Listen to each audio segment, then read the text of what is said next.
안녕하세요. 천만설입니다. 인간과 동물, 우리는 어떤 점에서 다를까요? 진화의 긴 여정 속에서 인류가 독특한 방향으로 발달한 이유를 탐구하며 인간을 인간답게 만든 효수들을 살펴봅시다. 오늘 저는 제3자의 객관적인 시각과 진화론적 관점에서 인류의 기원에 대해 소개하려고 합니다. 여러분도 아시다시피 현재 지구에는 100만 종 이상의 생물이 존재하는데 도중 지능을 가진 것은 우리 인간뿐입니다. 진화론 또는 발생론에 따르면 우리는 유인원에서 진화한 존재입니다. 그렇다면 유인원이 인간으로 진화할 수 있다면 다른 생물도 지능을 가진 생명체로 진화할 가능성이 있을까요? 예를 들어 새가 진화하여 새인으로, 소가 진화하여 소인으로, 물고기가 진화하여 의인으로 진화할 수 있을까요? 오늘 이 문제에 대해 한번 집중적으로 논의해 보겠습니다. 먼저 이 그림을 보시죠. 이 그림은 아마도 한 번쯤 보셨을 겁니다. 사실 이 그림은 1965년에 한 책에 실렸습니다. 이 그림을 보면 인간이 이런 과정을 거쳐 진화했다고 떠올리게 됩니다. 그렇지만 사실 이 책의 저자는 그걸 말하고도 한 게 아닙니다. 저자는 지구상에 이런 유사한 인간형 생명체들이 과거에 존재했다는 것을 말하고 싶었던 겁니다. 오른쪽에 있는 것이 현재의 우리 인간입니다. 저자는 총 15등의 유사한 인간형 생명체들을 그렸습니다. 이 생명체들은 화석을 통해 발견된 것이며 지구상에 존재했던 유사 인간들입니다. 그중 두 번째 마지막에 있는 생물은 우리 인간과 거의 구분할 수 없을 정도로 닮았지만 인간은 아니었습니다. 저자는 이 15등의 유사 인간들 사이에 특별한 관계가 없다는 점을 강조했습니다.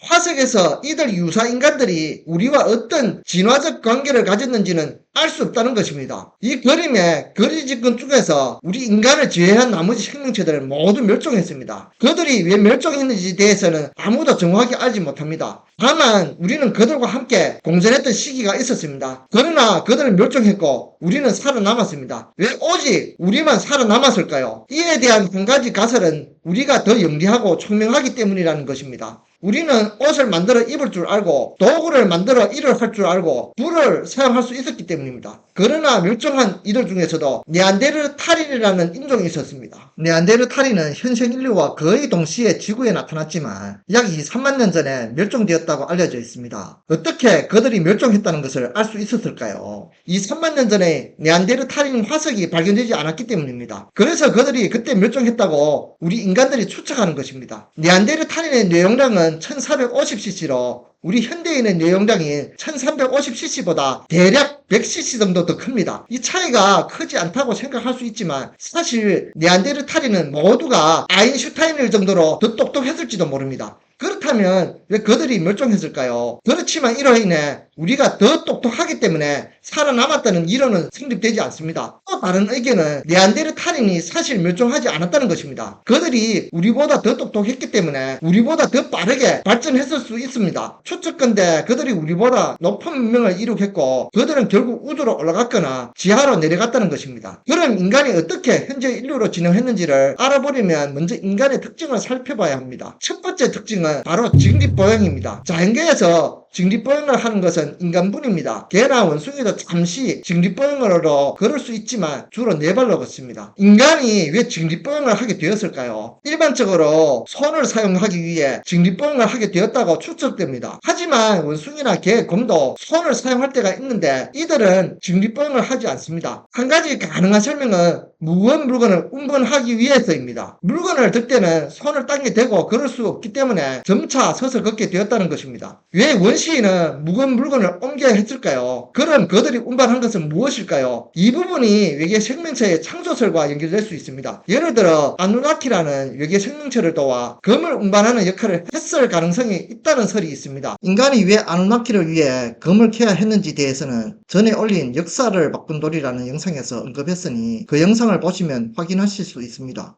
인류의 두 번째 특징은 빠르게 퇴화하는 근육입니다. 만약 인간이 원숭이에서 진화했다면 600만 년이라는 시간을 거쳐 지금처럼 근육이 퇴화될 가능성이 없습니다. 인간처럼 자연계에서 이렇게 빠르게 근육이 퇴화하는 동물의 사례는 거의 없습니다. 이에 대한 실험도 과거에 진행된 바 있습니다. 동물원에서 원숭이를 운동시키지 않고 매일 먹이만 줘도 그들의 근육은 퇴화하지 않습니다. 왜일까요? 자연계의 동물들은 매일 운동하지 않아도 사자, 호랑이, 표범처럼 강한 근육을 유지합니다. 이 동물들은 푸시업이나 아령을 하지 않아도 근육질인데 인간은 몇 달만 운동을 하지 않아도 근육이 태화해 힘을 잃게 됩니다. 더 나아가 동물은 태어날 때부터 근육이 잘 발달되어 있지만 인간은 태어날 때부터 연약합니다. 후천적으로 꾸준히 훈련해야 그나마 조금씩 강해질 수 있지만 그럼에도 다른 동물처럼 빠르지도 강하지도 않습니다. 인간의 근육은 동물계에서 하위권에 한다고 볼 수 있습니다. 인간의 세 번째 특징은 채모가 없다는 것이 매우 신기한 점입니다. 인간의 생각으로도 어떻게 해석할 수가 없습니다. 육상 포유류 중에서 털이 거의 없는 것은 인간뿐입니다. 인간은 털이 없을 뿐만 아니라 머리카락이 자라기 시작하면 최대 1, 2m까지 자랄 수 있습니다. 반면 호랑이나 사자는 몸의 털을 자를 필요가 없으며 마치 매일 이발을 한 것처럼 항상 가지런해 보이며 자연스럽게 적당한 길이로 유지되죠. 그렇다면 왜 인간의 머리카락은 그렇게 길게 자랄 수 있을까요? 또 왜 인간이 긴 머리카락을 가질 수 있을까요? 인간은 또 눈썹과 남성의 경우 수염도 다릅니다. 눈썹은 어느 정도 유용하다고 생각되지만 수염은 그 이유가 명확하지 않습니다. 게다가 지구에는 과거 여러 종류의 인간들이 있었으며 그중 호모 에렉투스라는 원신이 있었습니다. 베이징 유인원에 속한 이 종은 약 7만 년 전에 멸종했습니다. 이 베이징 유인원은 직립인에 속하는데 이 직립인은 왜 멸종했을까요? 학자들은 그들이 빙하기를 겪으며 추위에 의해 멸종했다고 추측하고 있습니다. 그런데 우리는 몸에 털이 거의 없는데 어떻게 추위로 죽지 않고 살아남았을까요? 추위를 막기 위해서라면 더 두꺼운 털이 자라야 하는 게 아닐까요? 이런 점에서 보면 사람이 털이 없는 건 참 이상한 일입니다. 또한 인간은 매우 강력한 발한 시스템을 가지고 있습니다. 걔는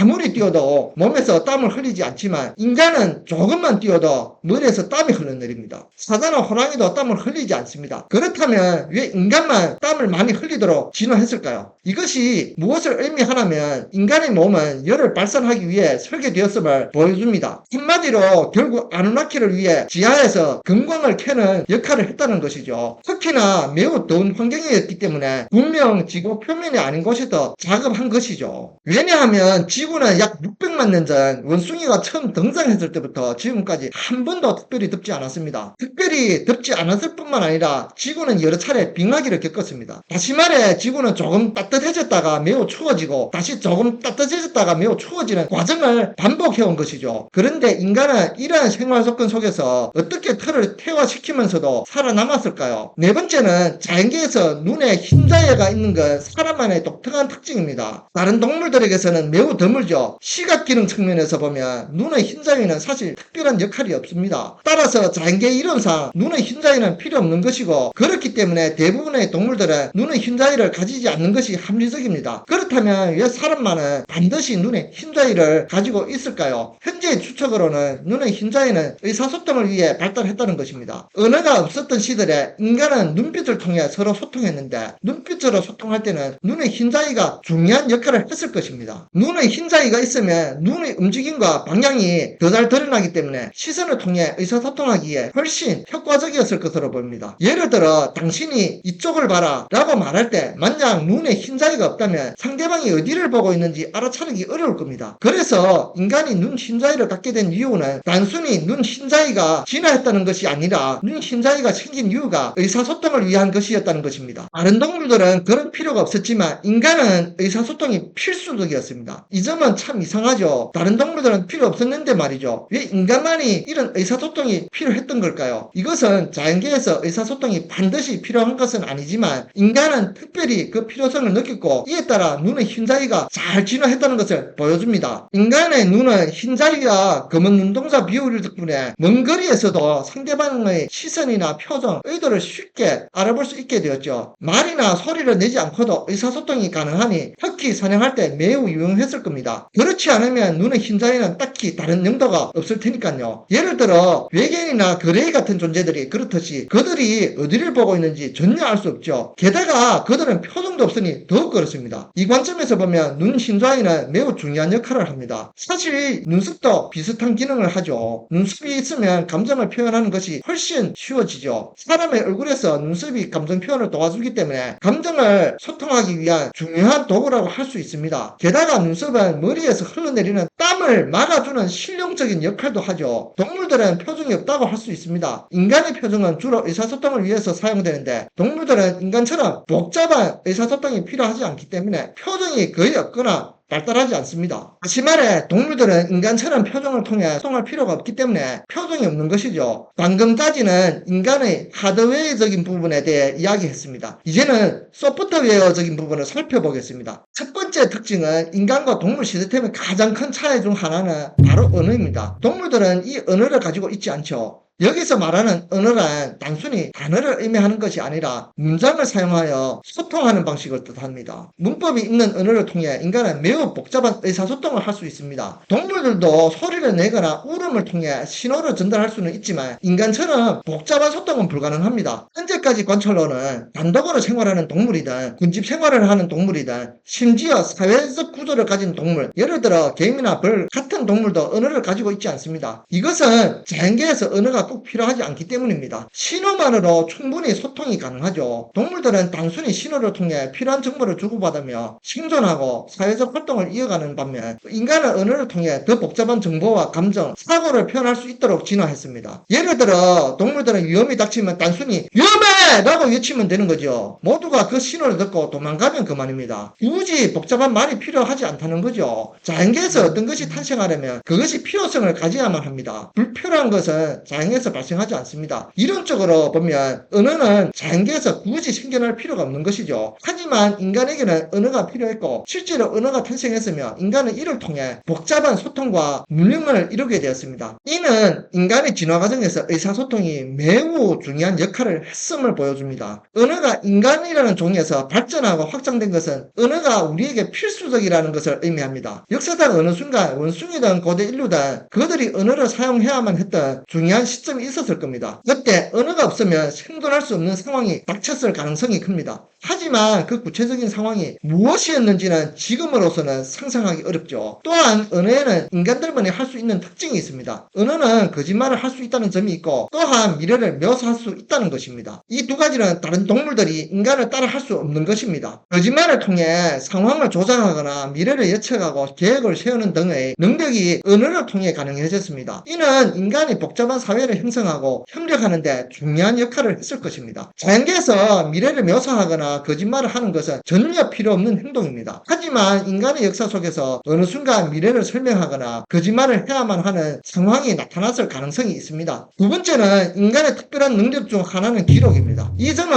아마도 인간과 다른 동물들 간의 근본적인 차이 중 하나일 것입니다. 인간은 일어난 일을 기록할 수 있다는 것이죠. 또한 데이터를 기록하는 능력도 포함됩니다. 인간은 문자나 언어, 벽화, 조각 같은 다양한 형식으로 기록을 남깁니다. 예를 들어 만약 외계인을 보게 되면 그들은 외계인의 조각을 만들어 놓거나 벽화에 그 모습을 그려 놓겠죠. 인간은 이런 방법으로 문화의 전통을 이어왔습니다. 인간은 언어를 사용해서도 기록할 수 있습니다. 여기서 말하는 언어를 사용한 기록이란 녹음기에 기록하는 것이 아니라 내가 본 일을 당신에게 말로 전달하는 것이죠. 이것도 하나의 기록 방식입니다. 그런 다음 당신이 다른 사람에게 이야기하면 모두 그 사실을 알게 되고 이렇게 정보가 기록된 셈이 됩니다. 이런 기록 방식 덕분에 인간은 단순히 뇌로만 기억하는 것이 아니라 물리적인 기록을 남길 수 있습니다. 이는 동물들과 다른 점이죠. 동물들도 어떤 일을 보고 기억할 수는 있지만 그들은 단순히 뇌를 기억할 뿐 어떠한 흔적도 남기지 않죠. 예를 들어 우리는 원숭이가 그린 벽화를 본 적이 없듯이 말입니다. 동물들은 매 세대마다 새로운 새끼가 태어나면 동물들은 이런 세대가 무엇을 경험했는지 알지 못합니다. 그들에게는 이런 전능 능력이 없기 때문에 그들의 운명은 발전할 수 없습니다. 하지만 인간은 기록 능력과 정보를 서로 전달하는 능력을 가지고 있기 때문에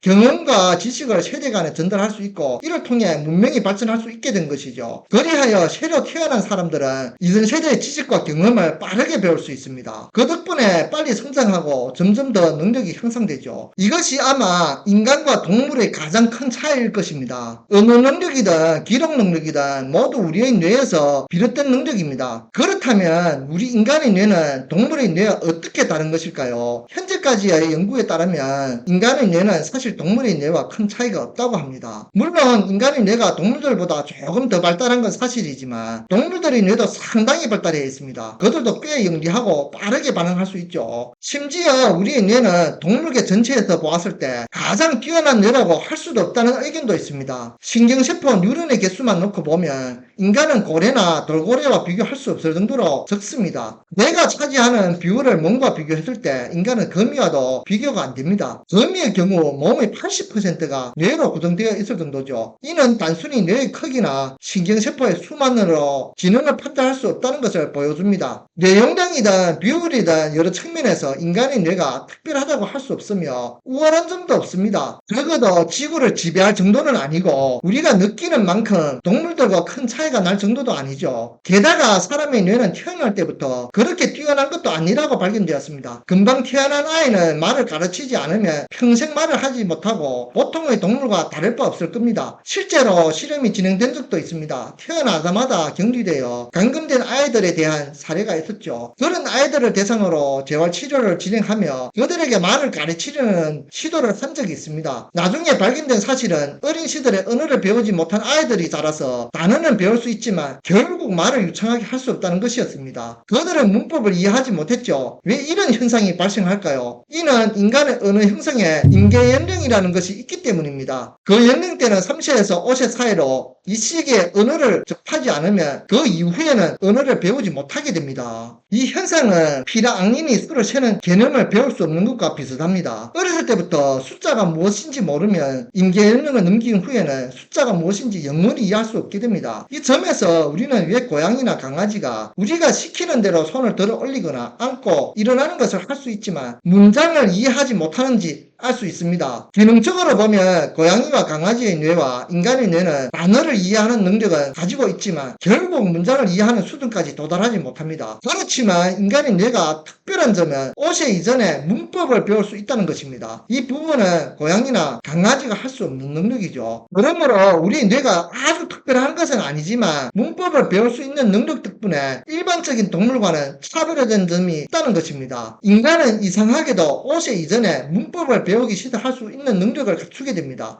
이로 인해 인간은 언어라는 시스템을 몸에 장착하게 되고 그 후에는 평생 언어를 사용할 수 있게 됩니다. 흥미롭게도 언어뿐만 아니라 인간의 거의 모든 능력은 3세에서 5세 사이에 형성된다는 사실도 발견되었습니다. 이 시기에 형성된 능력들은 평생 동안 지속되며 인간의 특유한 능력 발달의 중요한 시기라고 할 수 있습니다. 따라서 이 시기에 어떤 교육을 받느냐가 매우 중요하죠. 우리가 흔히 말하는 타고난 재능이라는 것은 사실 5세 이전에 형성된 것입니다. 그 재능은 이 시기의 경험과 교육에 크게 좌우된다는 것입니다. 재능보다는 타고난 천부적인 능력, 천부라고 부르는 것이 더 적절할 수 있습니다. 재능은 전적인 노력으로 계속해서 길러질 수 있지만 천부는 5세 이전에 거의 결정되는 것이니까요. 그래서 천재라는 표현이 나오죠. 5세가 임계점이라는 의미가 바로 여기에 있습니다. 정리하자면 인간의 하드웨어를 살펴보면 생리적 구조나 장기들의 기능, 예를 들면 심장의 힘, 위장의 소화 능력, 호흡 능력이나 폐의 기능 같은 여러 측면에서 인간은 전체 동물계에서 상대적으로 아주 낮은 수준에 속합니다. 예를 들어 인간의 폐는 새의 폐와 비교할 수 없을 정도로 성능이 떨어지죠. 새들의 폐는 매우 뛰어난 기능을 가지고 있습니다. 새는 공기를 들이마시는 동시에 내뱉을 수 있는 호흡 구조를 가지고 있습니다. 사람은 숨을 들이마시고 내쉬는데 각각 한 번씩의 과정을 거치지만 새는 이 과정이 훨씬 효율적이라서 사람보다 2배 이상 효율적인 호흡을 할 수 있습니다. 번식 능력에서도 인간은 뛰어나지 않죠. 예를 들어 강아지는 한 번에 여러 마리를 낳지만 인간은 출산 자체가 매우 어렵고 고통스러운 과정입니다. 이는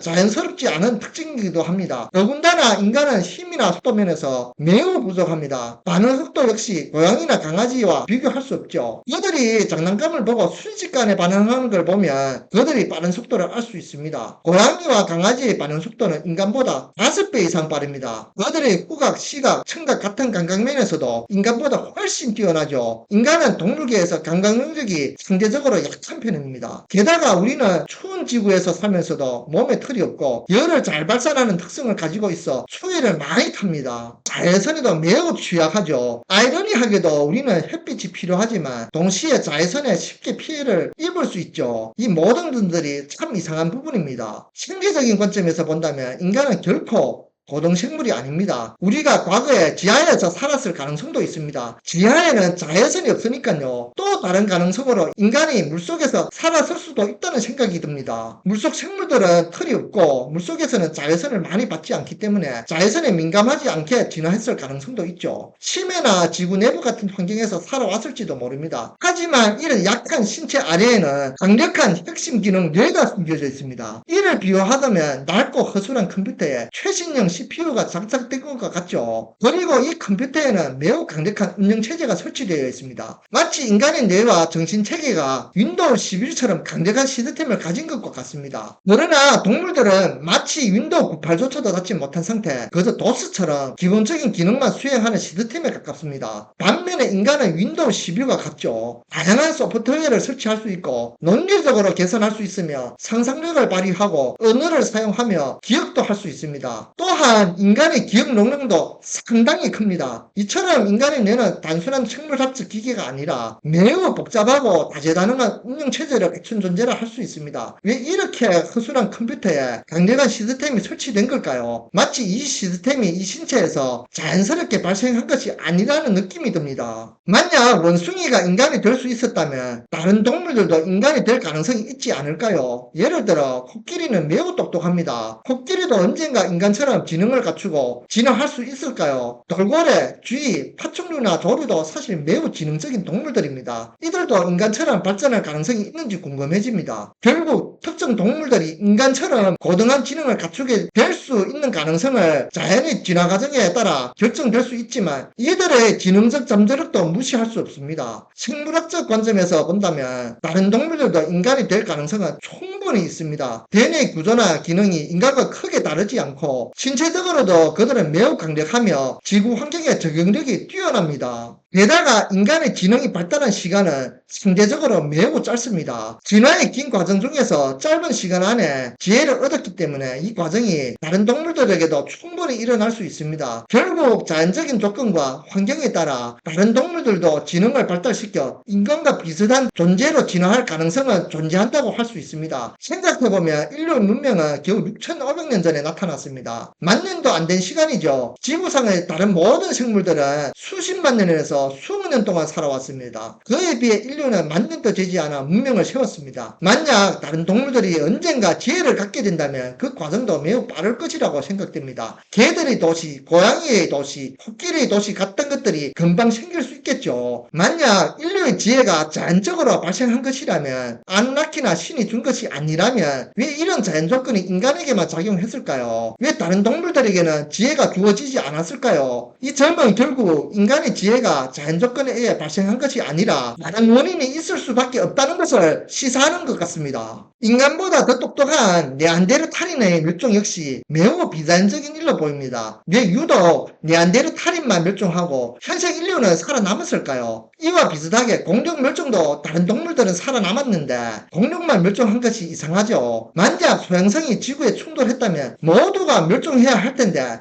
특정 생물만 멸종한 것이 매우 의도적으로 보입니다. 이런 현상들은 자연적인 것보다는 인위적인 것이거나 또한 신의 개입이 있었던 것처럼 느껴지게 합니다. 현재 지구상에서 두 번째 문명이나 두 번째로 문명을 일으킨 종이 등장하지 않았다는 것은 두 가지 가능성을 시사합니다. 첫 번째 가능성은 인간이 문명을 이룬 조건이 자연적인 조건이 아니라는 것입니다. 이 조건은 오로지 인간에게만 작용했으며 다른 종에게는 적용되지 않았기 때문에 지구상에 두 번째 문명이 나타나지 않은 것입니다. 이는 인간이 문명을 이루게 된 것이 특별한 요인에 의해 가능해졌음을 암시할 수 있습니다. 두 번째 가능성은 과거의 지구에서 고도로 발달한 문명이 존재했을 수 있다는 것입니다. 하지만 그 문명들은 어떤 이유로 인해 사라졌거나 멸종했거나 혹은 다른 곳으로 떠났을 수 있습니다. 예를 들어 그들은 멸종했거나 우주로 떠났거나 지하로 내려갔을 수도 있죠. 어떤 가능성이든 이것은 인류가 최초의 지능적 존재가 아니라는 것을 시사합니다. 인류는 지혜의 최초 창조자가 아니며 지혜의 중간 산물일 뿐일 수도 있습니다. 우리에게 지혜를 준 어떤 존재나 문명이 있었으며 우리가 그들의 연장선에 있다는 의미입니다. 만약 두 번째 지능적 존재가 존재했다면 인류는 첫 번째 지혜의 종이 아니라는 것이 분명해집니다. 결국 인류는 진화에 의해 발생한 것이 아니다라는 결론에 도달할 수 있습니다. 이렇게 말하면 진화 진화론을 부정하는 것처럼 들릴 수 있지만 사실 저는 진화론을 부정하는 것이 아닙니다. 인간은 분명히 진화하고 있습니다. 하지만 제가 강조하고 싶은 점은 지혜는 진화의 결과물이 아니라는 것입니다. 지혜는 진화와 관계가 없으며 지혜는 오세 이전에 형성되는 특정한 조건과 관련이 있습니다. 인생에서 가장 중요한 시기는 오세 이전입니다. 이 시기는 아이의 발달과 성격, 지혜의 형성에 결정적인 영향을 미치며 이후 삶의 기반을 마련하는 시기이기도 합니다. 따라서 이 시기를 잘 활용하여 아이에게 적절한 교육과 환경을 제공하는 것이 무엇보다 중요합니다.